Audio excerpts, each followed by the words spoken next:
Hello everybody and welcome back to Nick and Sergio's Fun Watch List. I am Nick. I'm Sergio. And we are here discussing yet another episode of La Más Draga, El Sexto Sentido. Did you enjoy this episode, just generally speaking? Generally speaking, this episode was filled with so much chaos. I loved it. It was really wild. Every single part of everything that happened.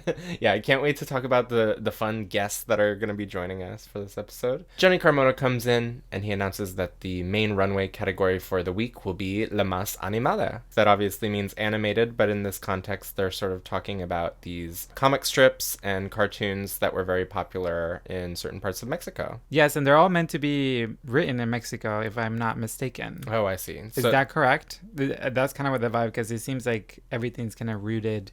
Oh yeah, I'd say so. Mexico, and I have heard of a few of these. I think I was born after these were popular. Yes, maybe. So I've only heard about some of them through my mom, so I'm not really super familiar, but I am a little bit familiar with maybe one or two. Yeah, the examples that Johnny gives right off the bat are La Familia Burrón, Calimán, and Katy la Oruga. What's Oruga? Yeah. Oruga is the ones that transform into butterflies. Caterpillar? Caterpillar. Oh, that makes sense for what we see later. Yeah, that's oh, what okay. She transfer into. That makes more sense. I get it. Okay. Well, we'll talk about that when we get to the runway. Don't worry about it. Alexis Tres XLA enters as always, and she's looking incredible as always. As always. I love this Furby raver fantasy. This is so the fun. Furby face on it's her perfect. chest. That was amazing. Oh my god, it's so fun. And she's very bummed because again, there's no Chiquireto, no mini challenge this week. I know, we jump right into it this episode. I know. Well, we get into what the big twist of the episode is. The Venenos are called out and they hold up a piece of paper. There's 9 pieces of paper, 8 pieces of paper. How many girls are left? I don't know. There's 8. There's 8. And we commented at the beginning of the episode, for some reason going from 9 to 8, it was like, oh, there's almost no girls left. It felt like 9 girls to 8 girls. Really, this episode felt like, oh, there's not a lot of girls on stage anymore. I was like, oh, we're getting to the final very, very quick. There's not a lot of girls, right? There's not a lot of girls. These pieces of paper all have sort of vague drawings on them. 3 of them are pigs. One's like a woman. One's a diamond. What could these mean? What did you expect? I feel like they had already told them that this was going to be a duo. They did say it was like a family. They did already say it. Yeah. So maybe it's previous girls from last season. Yeah, which is like, what they've done in the past. Which is what they've done in the past. I feel like this is a nice kind of way of like throwing a wrench. Yeah. Because I feel like that's what it felt like. It was super unexpected. Girls were not prepared. Everyone was shocked. I was pretty shocked myself. Yes. Let's say exactly what happens. Juana, because she won last week, is able to assign these vague drawings to herself and the other competitors.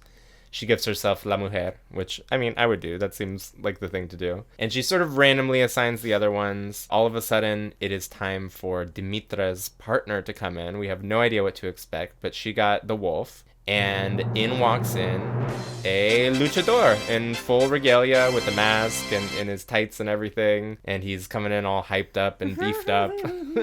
And just Dimitra's reaction is everyone so funny. lost their mind. Now, everyone right away was like, oh my god, my outfit is not going to fit them. Literally every single one of them.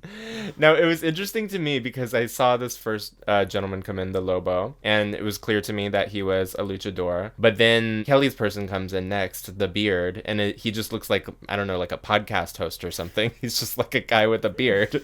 Yes. So I was like, wait.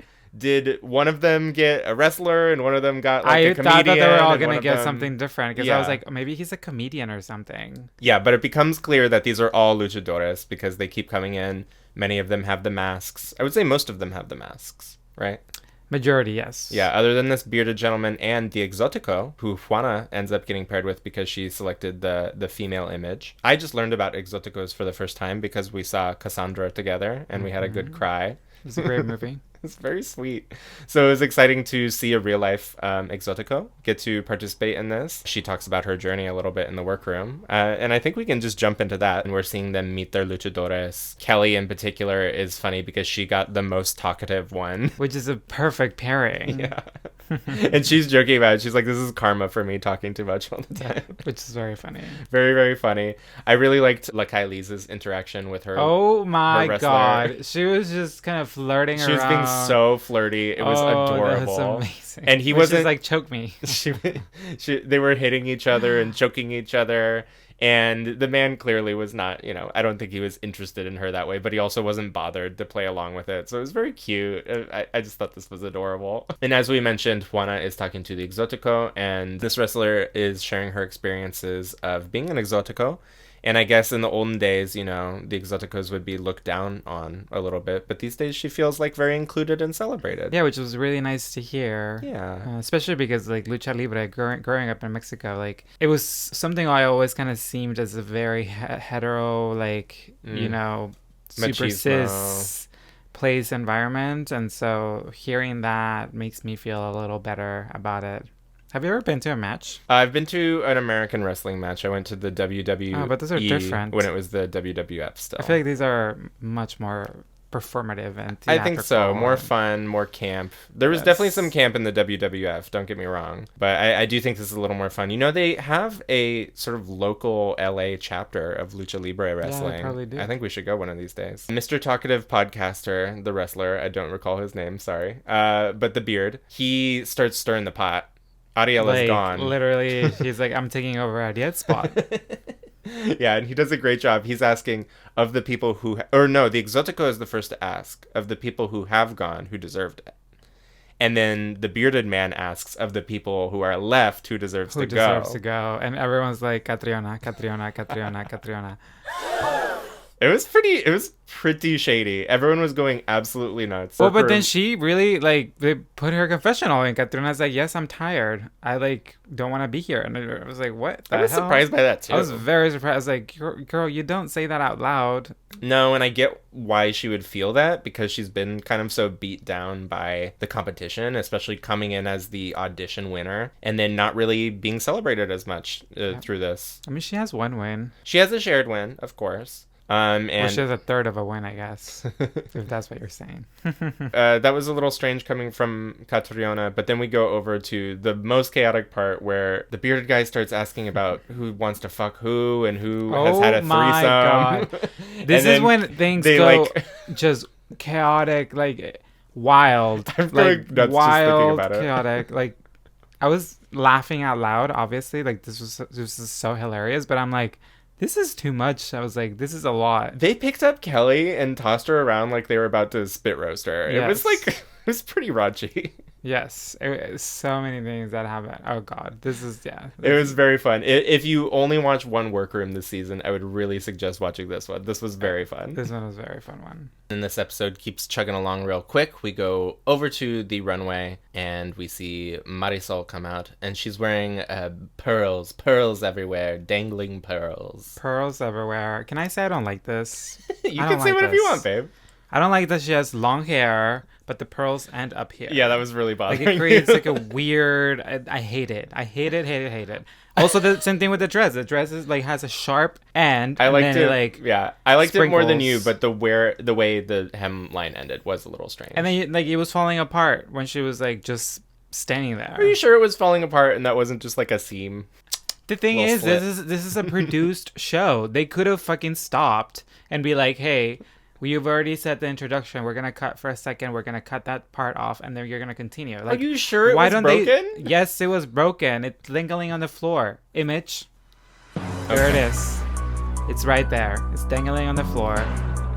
It's ripped. A little strange, for sure. But we go over to Raquel Martinez, and she looks fabulous as always. I love this Medusa headpiece she's rocking. Very Mortal Kombat. She looks amazing. The eyes on her boobs, the little Medusa. Incredible.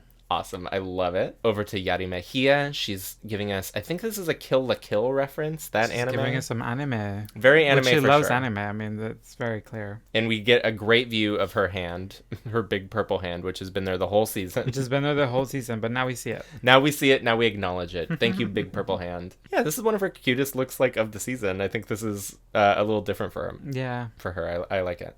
I like it too. And we go over to Leital, and I think this is my favorite Leital look of the season. I have to agree with you. This is amazing. She looks incredible. She's giving Day of the Death, which is literally Well, for you, it already happened, but for us, it's tomorrow. Wow, neat. I didn't even think that. I really love the gradient in her face. I love the huge headpiece. I love these heads on her torso. I love the huge billowy sleeves. This is a 10 out of 10 look.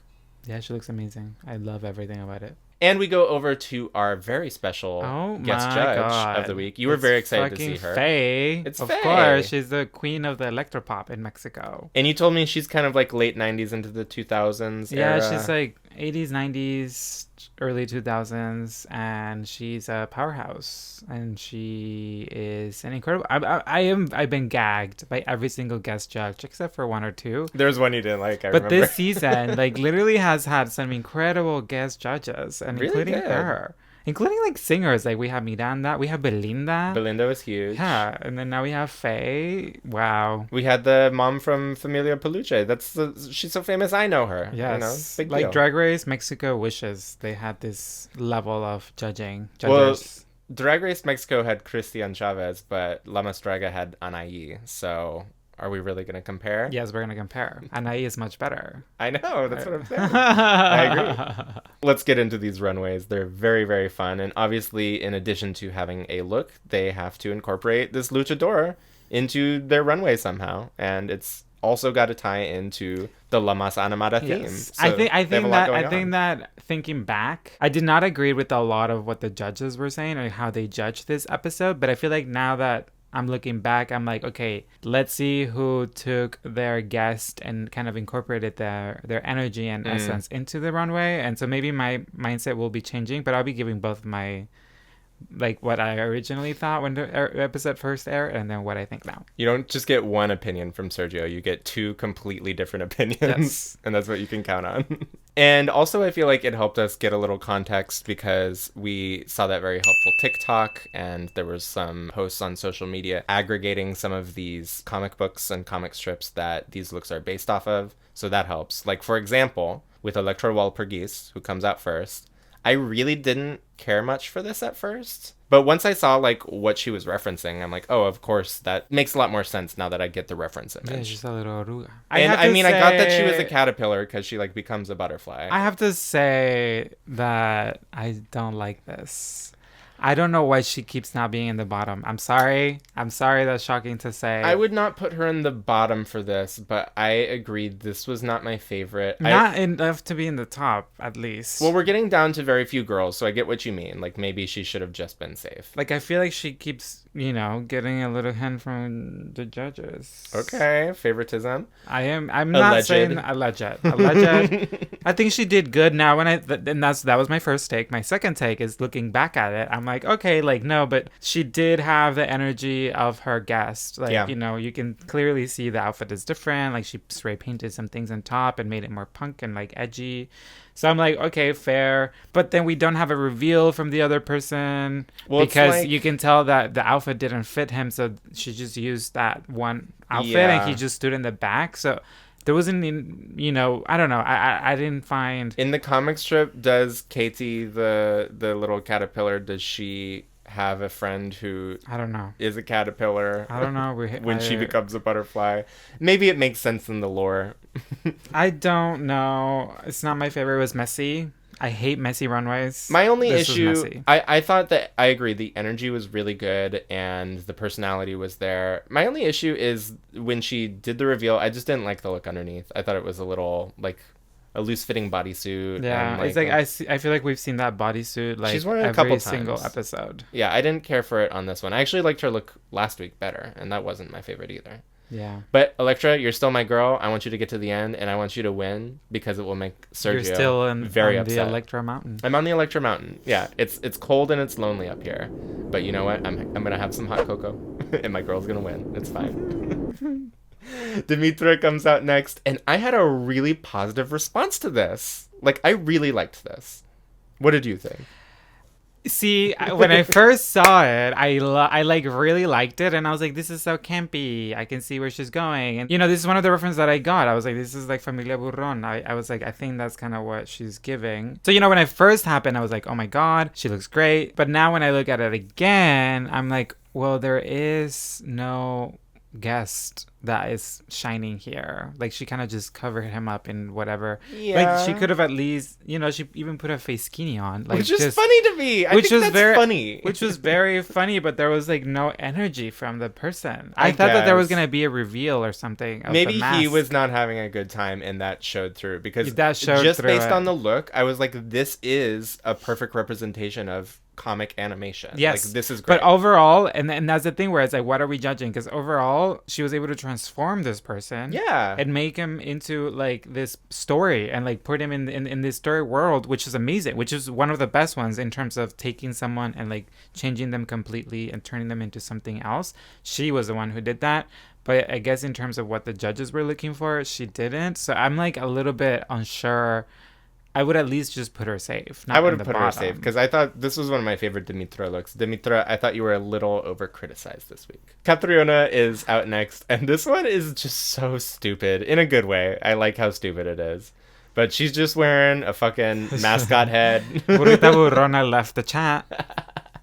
Yeah, it's giving a little, like, cat burrita. And also, I just love that her pig is just the pig wrestler with a gross wig kind of, like, strapped onto his head. And that's the look. Listen, when I first saw this, her face mask moving, and I was like, that's not good. That was bothering Then she took me. it off, and then her little hair, like, one of her little antennas fell, and I was like, oh, that's not good. And then we look at the guest, and it's like a whole mess when you look at this person with a horrible wig. I was like, she said in the beginning of the episode she wanted to go home. I was like, it shows. First, let me say that. It shows that she wants to go home.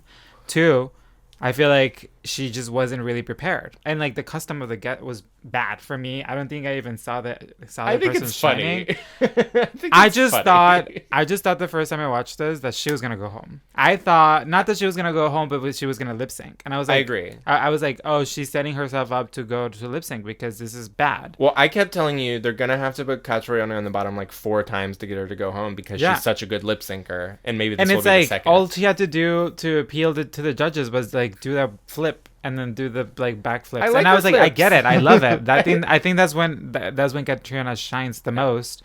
But it was like, overall as an entity, I thought she was in the bottom.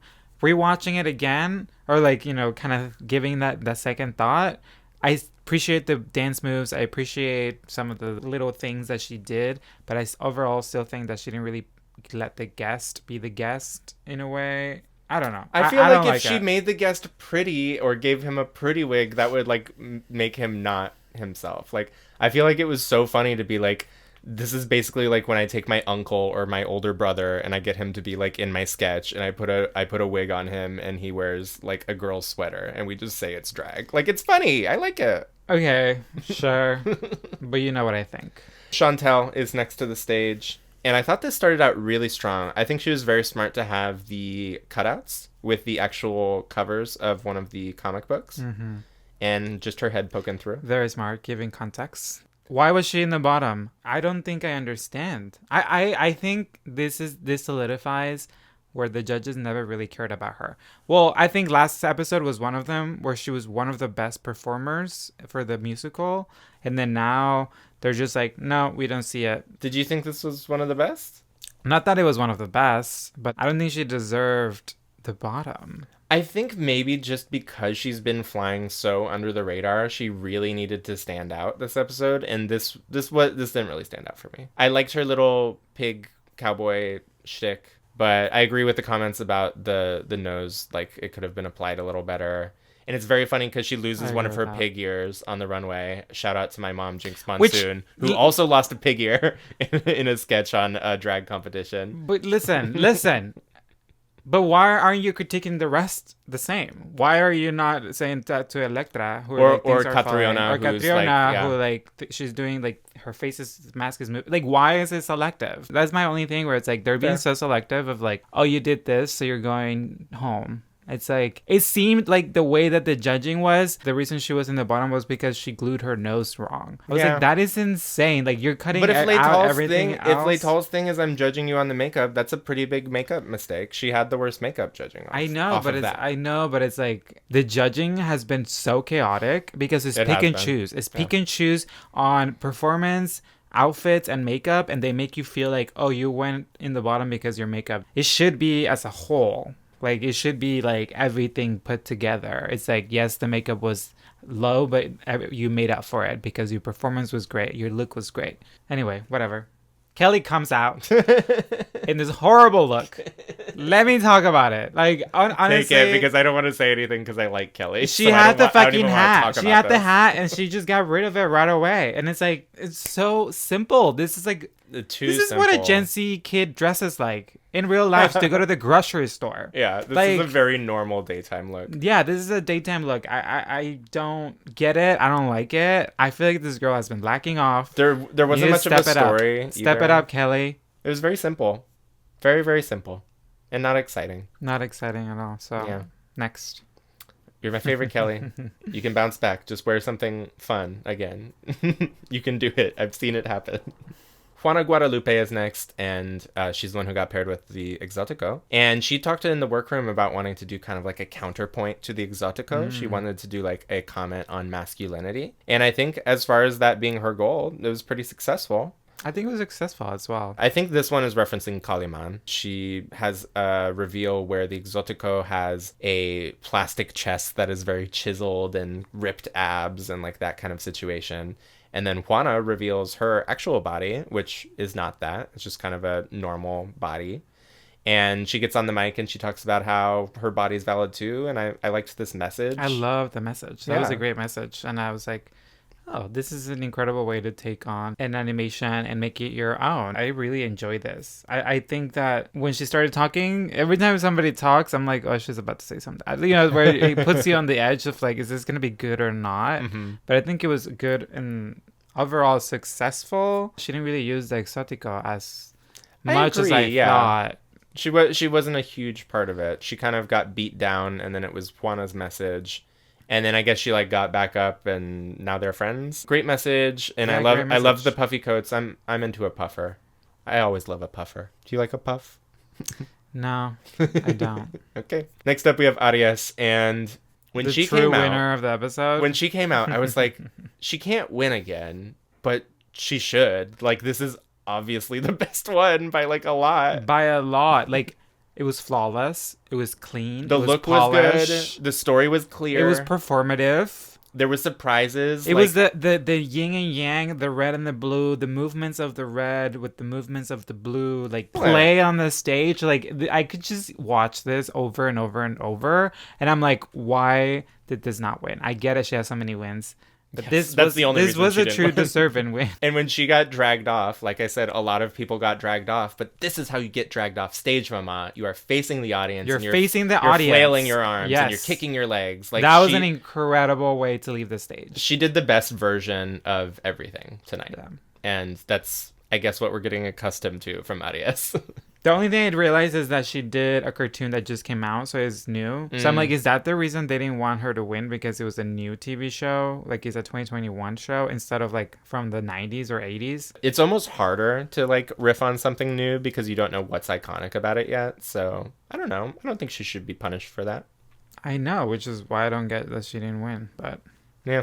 I guess the judges know that the girls think that she's being unfairly getting wins, but it's like, no, they're deserved. Now, and when she doesn't win, like today, I was like, what? She didn't win? Like, that's insane. Lakailis comes out next, and Lakailis is just always going to give us some camp and some sex, and that's exactly what she gives us. I laughed out loud at this wrestler with his luchador mask on, just and a stethoscope and a mustache on top of the mask. And he's checking Veronito's heart. It's just so stupid. And the door opens, and Lakailis has a wonderful reveal with these pyrotechnics. Like, really fun. I have to say, this was second best. You liked it? I really enjoyed this. The playfulness of it. It was very fun. Again, it's about creating these distant connections and bouncing off of each other. And even though it steered a little violent, like the way that they were playing against each other, like I was like, this is incredible, the way that their chemistry and energy is being bounced off. And she looks stunning. She looks gorgeous. Really good. She's so gorgeous. She literally could walk on a diaper on stage. I mean, she basically has a couple of these every single episode. Yeah. Yeah, this was great. And I love that Lakailis didn't end up going home when she almost went home, because wow, look at all these great moments she's given us, like on and off the stage. Kylie's is really awesome. We love you. So we go into the Mas and Menos of the week. Raquel's Mas is Catriona. And this is shocking. Catriona's first time being a Mas on her own. Right? Could be wrong. You could be wrong. But I think I'm right. And Raquel's Menos is unfortunately Dimitra. And she mentions the luchador did not get to show their own personality. And the wig fell off, and yes.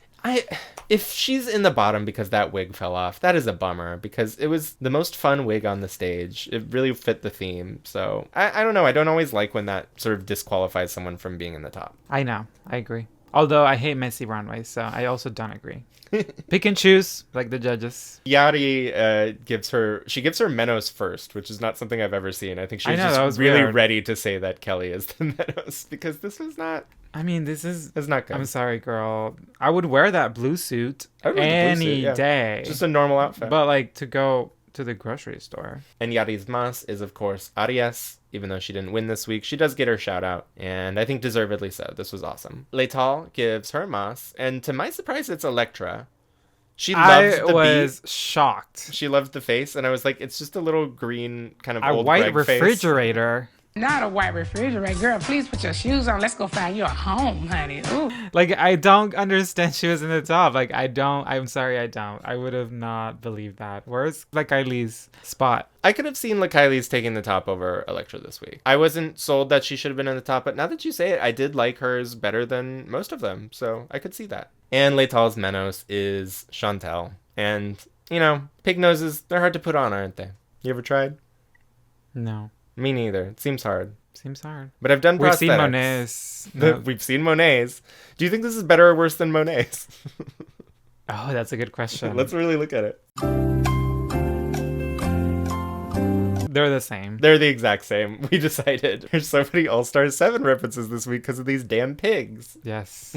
The winner of the episode is announced, and it's Catriona. She got her first solo win. And I'm excited for her because I like Catriona. I think overall it is deserved. I know I was picking on her, but really, just to make her better. It should have been Arias, but since they're dividing out the wins as they should, we don't want a Christian Peralta situation. I think that some of the Christian Peralta's wins were not deserved. All of Arias's wins were deserved. That's the difference. Yes, that's the difference. I think they're setting her up now. I think this is Catriona's time to go into the top 4. I feel like right. This is a pivoting point that production is like, okay, this is now your moment. Now you're gonna rise up, and I'm sure that hopefully she takes on it instead of being like, no, I want to leave now. I think early on I thought that one of those top 4 spots was gonna go to Kelly, and I think that spot is now probably Catriona's to lose. I mean, the thing is that the 2 to win are Arias and Juana Guadalupe. It's like a top 2. It does feel like kind of a Simone and Gottmik situation where it's like everyone's really good, but it's going to be one of these 2 girls who's going to win. Like right it away. Seems like Juana or Arias. We'll take it. But then again, like we said before this season in our recaps, like everyone was so sure that Seafair was going to win season 4, and then Rebel Mork did something so surprising that she took the crown, deservedly so. So True. A lot of things could still happen. And the bottom 3 are announced. It's Dimitra, Kelly, and Chantel. And then that's narrowed down to a bottom 2 of Dimitra and Kelly. But wait, Rue. We have a lipstick. There is an immunity lipstick in play. And Dimitra has decided, I think smartly, that she would like to use it so that she does not have to lip sync. And she used it very fairly. She used it fair. Picked the other person who was also in the bottom, which makes sense, but it's like you don't have to cover up by being she's my best friend and then still pick her. Well, I'm curious, like, if she wanted to be really shady, if she wanted to have someone send Kelly home or have Kelly send someone home, who do you think she could have put there? Catriona won. You can put Catriona. Can't put Lamas there.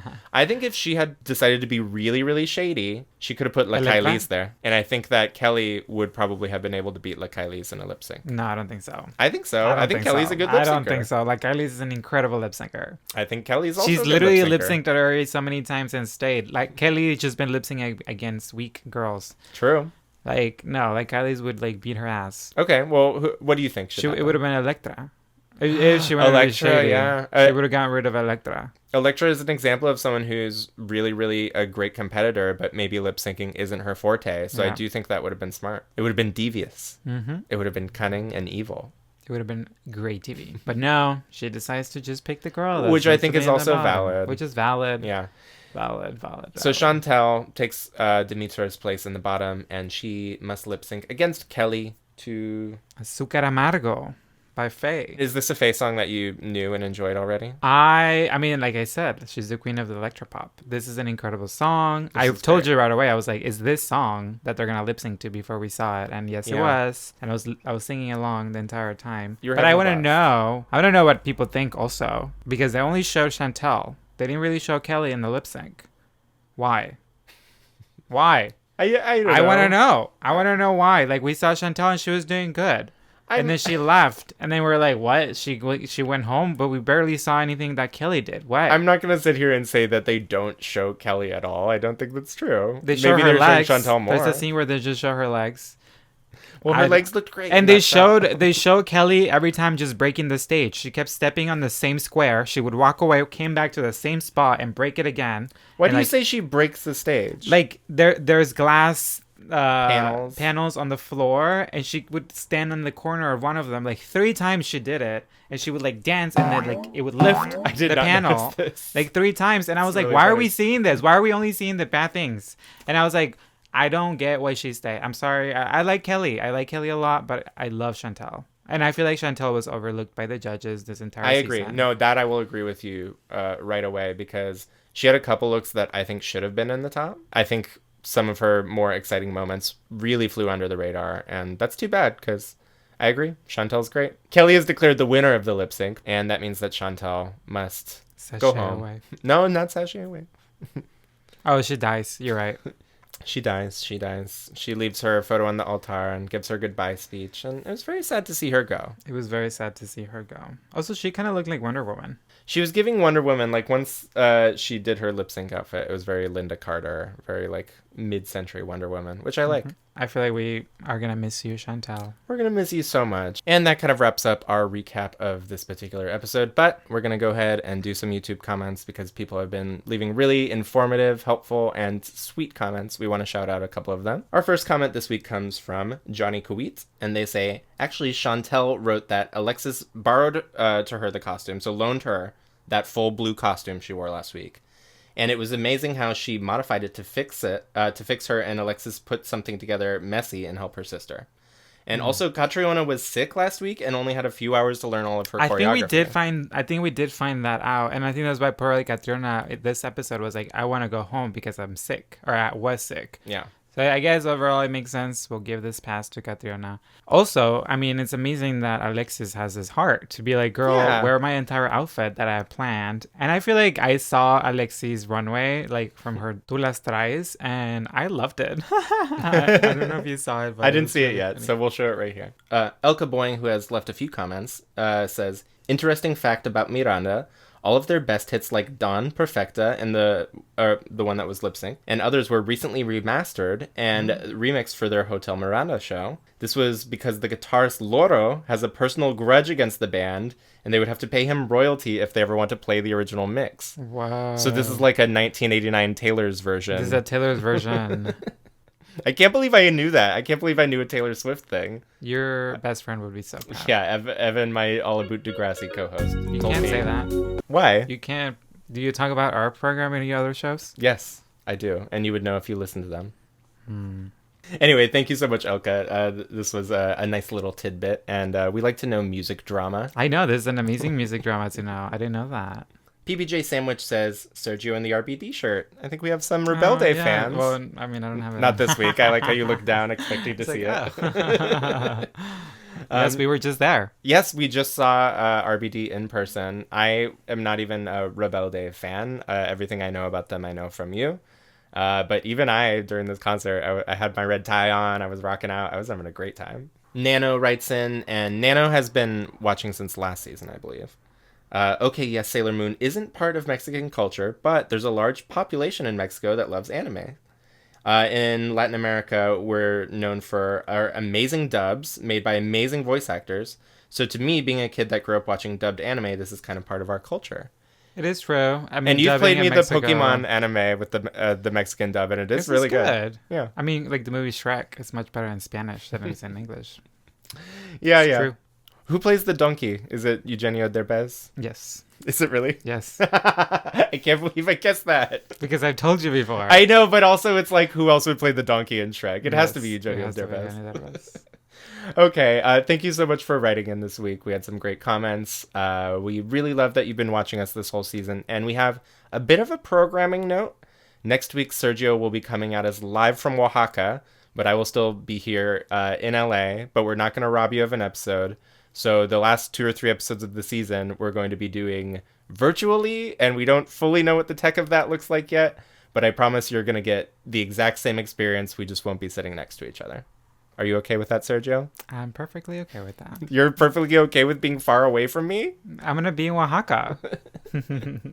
So thank you so much for watching, and we'll see you next week. See you next week. Bye-bye. Bye.